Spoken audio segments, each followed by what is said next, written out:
Hey, get one of those slick here. What's up? Man, let me show you what we got going on.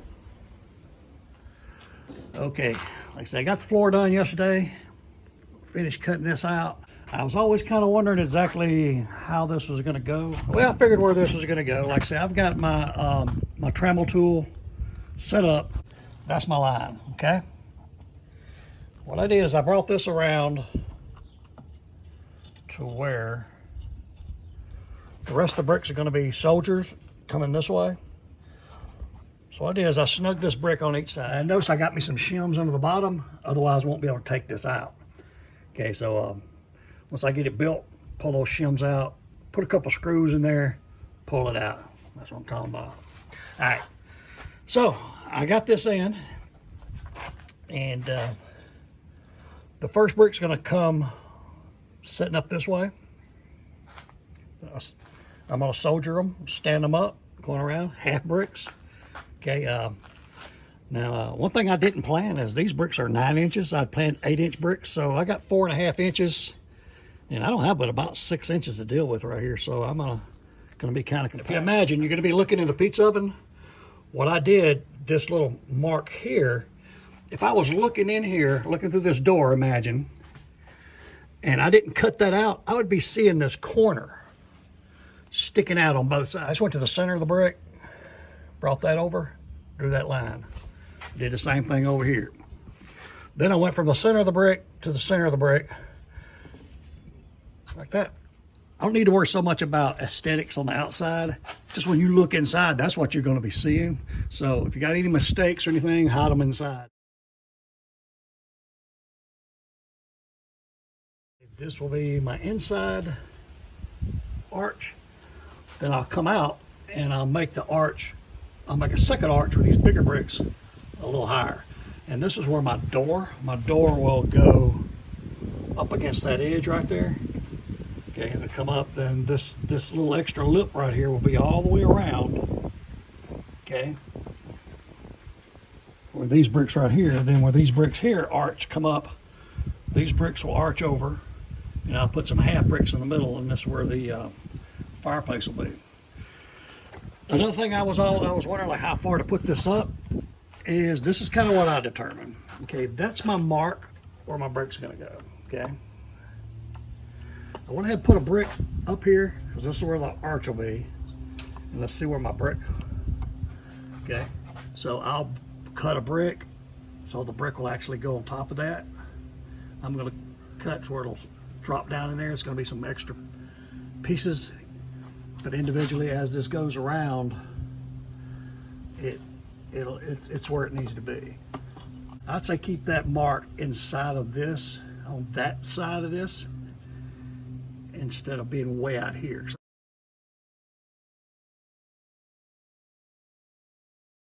Let's see. The bubbles coming off those things.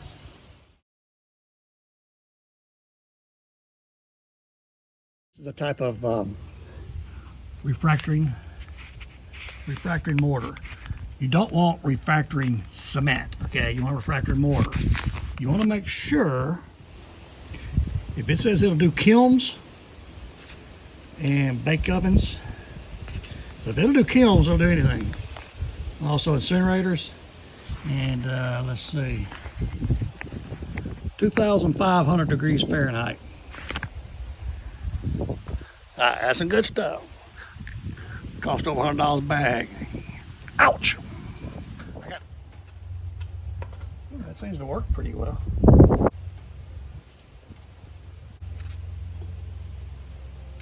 What's on here now?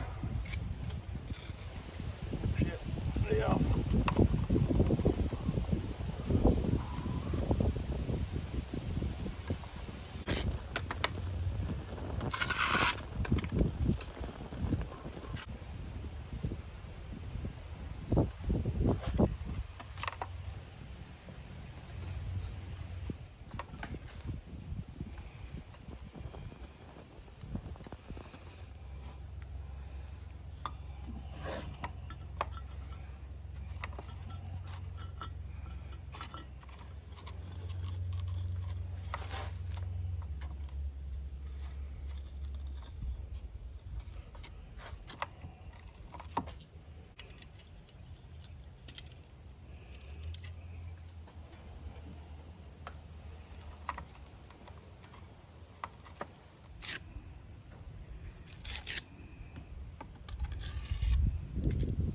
We get a little traction now.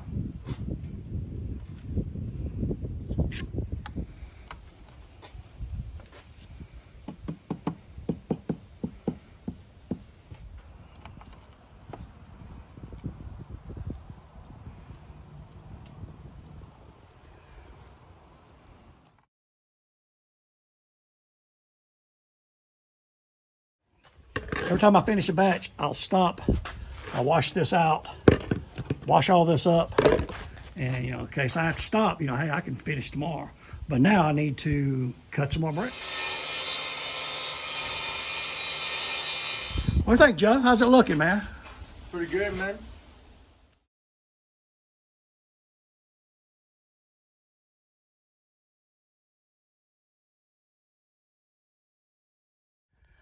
Okay, we finally got the bottom row of soldiers, and I didn't even have to cut a brick, just come out just right. I mean, wow. So looked out there, and went ahead and stacked these on up, got these in and got these in. That's what these rocks for. It's helping me once I get it. Seems like once I get it there and I'm looking at it, it would be a little lower. And I just pushed that rock in from the back, and that leveled my brick up to the level with my trammel. And but one good thing is I found a place where I found that cement. Shop around for your bricks. I thought I'd shopped around. I mean, I did, but I didn't shop around good enough, because I wound up paying $2.40 a brick. So $240. And I found out where I got these. I could have got them for $1.90. Could have saved me $50, which would have been great. $50. Anyway, every penny counts. Like I say, every time I finish a layer, I wash everything up, make sure I got enough bricks ready for the rest of the time, and I go take a break. And so that's what it's all about when you retire, man, taking lots of breaks.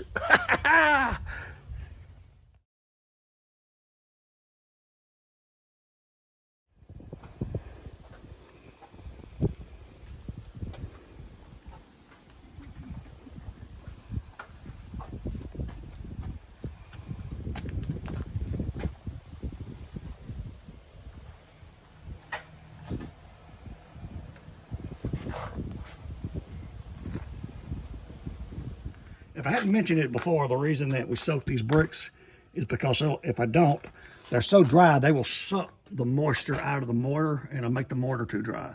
So now when I'm getting ready to start another level, I've got to lay this towel, because these have dried across the top. I got to lay this towel across the top to get that wet before I get started. Anyway, getting ready to knock out another ring. All right, that's all we're going to do today. Going to let those bricks dry a little bit.